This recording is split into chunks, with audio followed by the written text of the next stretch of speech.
Welcome to Take 5, your 5-minute inspirational message from Solid Rock, Drogheda. The day after Palm Sunday, Jesus went into the temple. Well, actually, he went into the temple on Palm Sunday. After his triumphal entry into Jerusalem, he did go into the temple and look around, but it was late in the day, so he didn't deal with the situation. He went on back to Bethany, where they were all staying at Mary and Martha's and Lazarus's house. But obviously, Jesus was thinking about what was going on, about what he had seen in the temple. And so the next day, he came back into Jerusalem again, and he went to the temple. And he cleansed the temple. We call it the cleansing of the temple.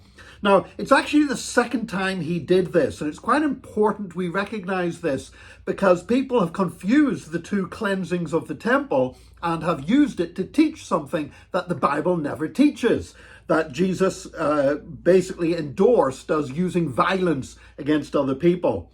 You see, in John chapter 2, verses 13 to 16, we read there about Jesus cleansing the temple the first time. And this was in the first year of his ministry, after he had first called his disciples, and it follows on after the miracle he performed at Cana in Galilee. It says that then at the Passover season, he went to Jerusalem, and he went into the temple and he saw what was going on. Now, he didn't lose his temper because he made a whip, and that takes time to do. I can see him plaiting the cords together. And then he took that whip and he drove the sheep and the cattle out of the temple. By the way, nowhere does John say that Jesus used a whip against people.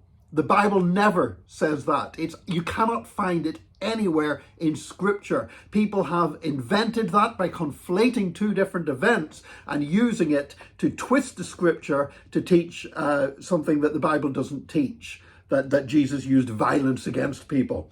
So he made a whip and he drove the sheep and the cattle out of the temple. And then he went where the money changers were. He scattered their coins across the floor and he overturned their tables. And he commanded them, "Get out of here.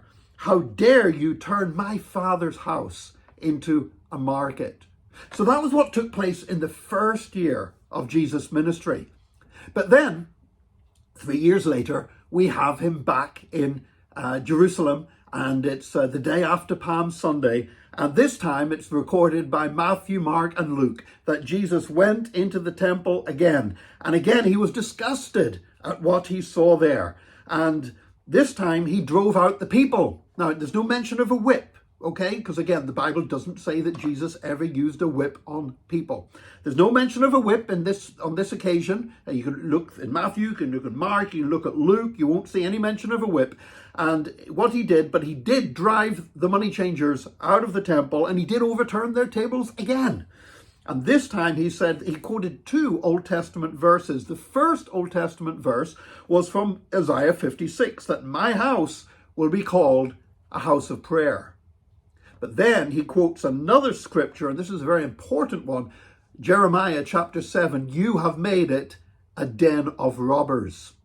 And the reason why that is so significant and why it's recorded by Matthew, Mark, and by Luke is this, that whenever Jeremiah told the priests and the religious leaders that they had turned the temple into a den of robbers, that was the basis on which God was going to allow the Babylonians to come and to destroy Jerusalem and to destroy the temple and absolutely level it to the ground so one stone wasn't left standing on another.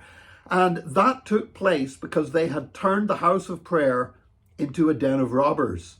And you know what? The Jewish leaders understood this. I mean, they knew their Bible verses. They knew their Old Testament prophets. And they knew whenever Jesus said this to them, this is supposed to be a house of prayer, the Isaiah quote, but then the Jeremiah quote, but you've turned it into a den of robbers.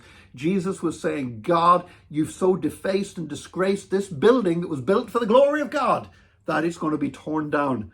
It's going to be destroyed. It's going to end up nothing. And of course, we know that later on that did happen.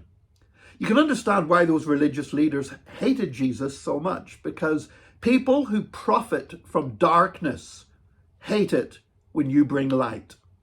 People who profit from shutting the doors of the temple to the nations. It was supposed to be a house of prayer for all nations, but the nations saw nothing of the glory of God in that temple because it was all a bunch of thieves and a bunch of robbers. And so people who profit out of darkness will always hate it when others bring light. And that's true in the world today. There's a lot of people today who profit from darkness. There are people who profit from addiction. There are people who profit from hatred and division. There are people who profit from immorality and all other kinds of things. And that's why we of the people of God, we're not to respond in hate. We're to respond with light. We're to respond with love. We're to respond by being a house of prayer. And as we do that, yes, people will get angry at us. People will hate us because they're profiting from the darkness. But let us continue as the people of light and as people of prayer. And my prayer for you today is that you will shine forth God's light and you will pray with all of your heart to God today. May he bless you today. Join us again tomorrow for another Take 5, your 5-minute inspirational message from Solid Rock Drogheda.